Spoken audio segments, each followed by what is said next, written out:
Nosso estudo de hoje, a lição 30 do livro Rumo Certo, tem por título Dinheiro Amigo. Letras de câmbio, alterações de câmbio. Em toda parte vemos o problema da troca na vida monetária por base de sustentação a mercados diversos. E tanto quanto possível, no entanto, pensa no câmbio da caridade. Sempre que se nos fixe a atenção no dinheiro, reflitamos nas aflições que ele pode suprimir, medita em teu saldo financeiro, ainda que mínimo, transformado no socorro ao enfermo ou na alegria de uma criança. Frequentemente, a quantia que julgas modesta e sem qualquer significação, se aplicada em benefício de outro, pode ser transubstanciada no reconforto e na bênção de muitos. É inegável que inúmeros dos nossos irmãos da humanidade não compreendem ainda a missão benemérita da riqueza material, dissipando-a sem elevação nem grandeza. Tanto quanto existem outros, muitos, que desconhecem o valor do corpo, dilapidando-lhe as energias sem entendimento ou proveito. Gradativamente, porém, as criaturas observarão a importância do dinheiro, à margem das próprias necessidades, por instrumento potencial de trabalho e educação, progresso e beneficência, à espera de nossas resoluções para construir e servir.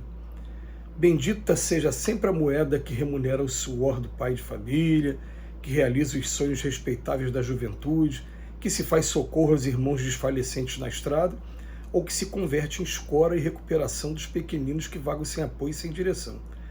Coloca-te no lugar daqueles companheiros nossos do mundo que se oneram de débitos e compromissos de solução urgente, que varam humilhação e penúria, que sofrem doença com abandono, ou que se estiram nas trilhas de provação sem ânimo e sem teto, e reconhecerás que a moeda empregada a serviço do bem pode ser acompanhada a um raio de luz, comparada a um raio de luz do céu, que verte de mais alto ao encontro da lágrima na terra, a fim de transformá-la em bênção de esperança e de amor na edificação de um mundo mais feliz. A gente percebe nesses textos que o Emmanuel escreve sobre o dinheiro que ele reconhece a etapa evolutiva que a gente se encontra e que a gente realmente precisa do dinheiro aqui na Terra. O que ele chama a atenção é sempre para que a gente procure fazer o máximo que a gente puder para não deixar com que o nosso dinheiro seja única e exclusivamente para a satisfação do nosso ego, do egoísmo, da nossa vaidade, do nosso orgulho.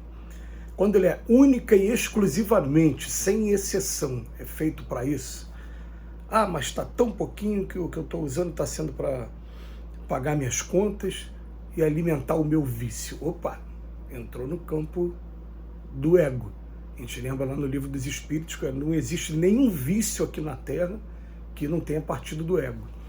Quando eu li essa frase a primeira vez, ela me fez pensar bastante, realmente. Eu, por exemplo, eu sou viciado em chocolate.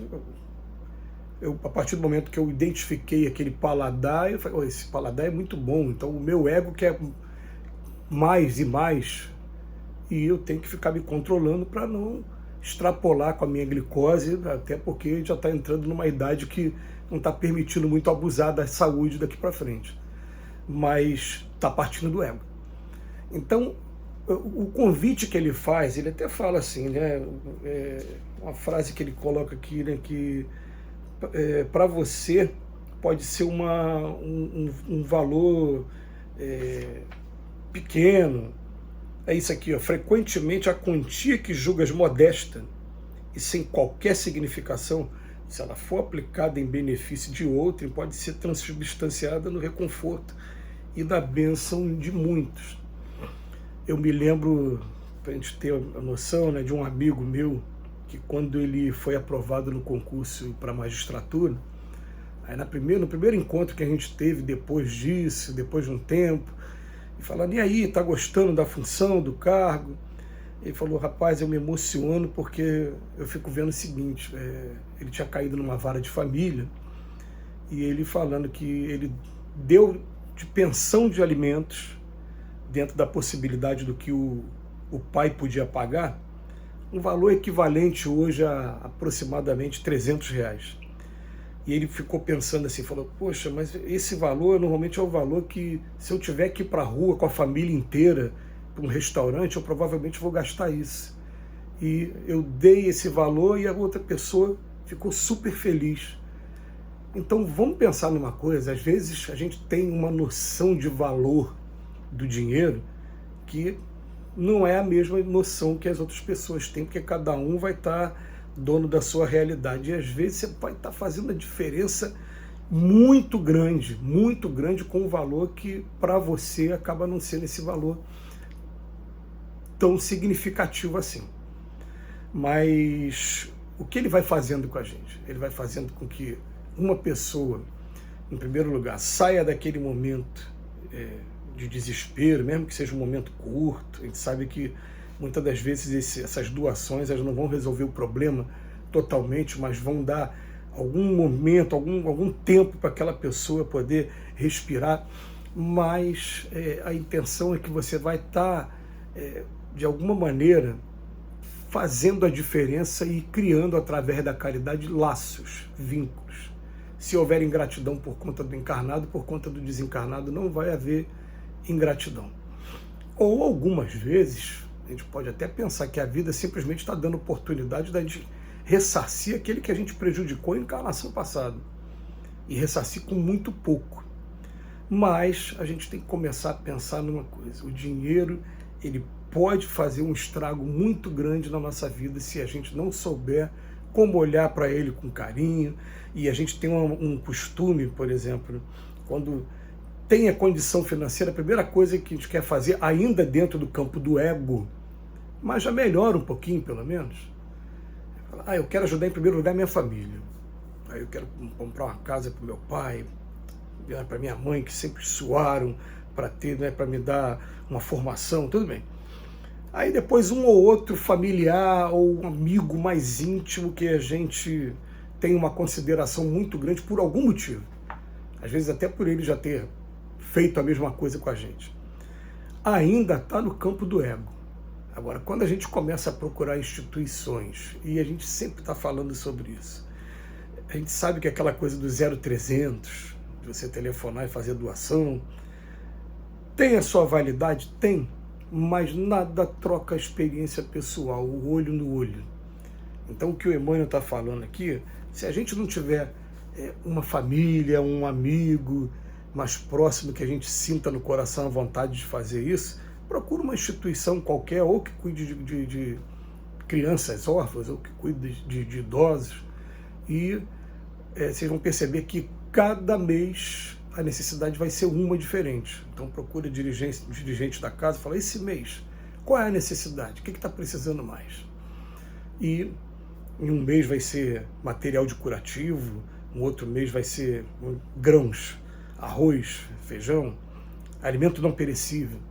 E você compra e você vai lá pessoalmente e vai doar. E, gente, 10 minutos não vai fazer mal a ninguém. Experimenta entrar por 10 minutos na instituição, só olhar como é que ela funciona, olhar nos olhos da pessoa, poder apertar a mão, poder fazer alguma coisa, conversar em algum momento. E depois a gente conversa, porque vocês vão perceber que a diferença é grande. Por exemplo, você chegar no orfanato, e como eu tive essa experiência uma vez de comprar um saco de bombons e vir aquela criançada toda correndo atrás de você, aquela criançada que tá brincando, tá suada, tá brincando no mato, às vezes tá suja, mas ela vem te dar um abraço tão gostoso, pula em cima de você para poder receber o bombom, e aí você vai sentir a vontade de voltar e já se precaver mais, porque se você tiver com uma roupa que não pode sujar, você já deixa para ir em outro horário, mas não pode deixar de estar tendo esse contato pessoal, ou até mesmo com nossos idosos mesmo. Isso eu estou falando, você não precisa ir muito longe, mas porque depois da pandemia, aqui no estado do Rio de Janeiro, o que aumentou impressionante número de moradores de rua. Então a pessoa está aqui na tua porta, às vezes tocando campainha. Experimenta ir fazendo isso aos pouquinhos, né? Sem extrapolar, não é para extrapolar não.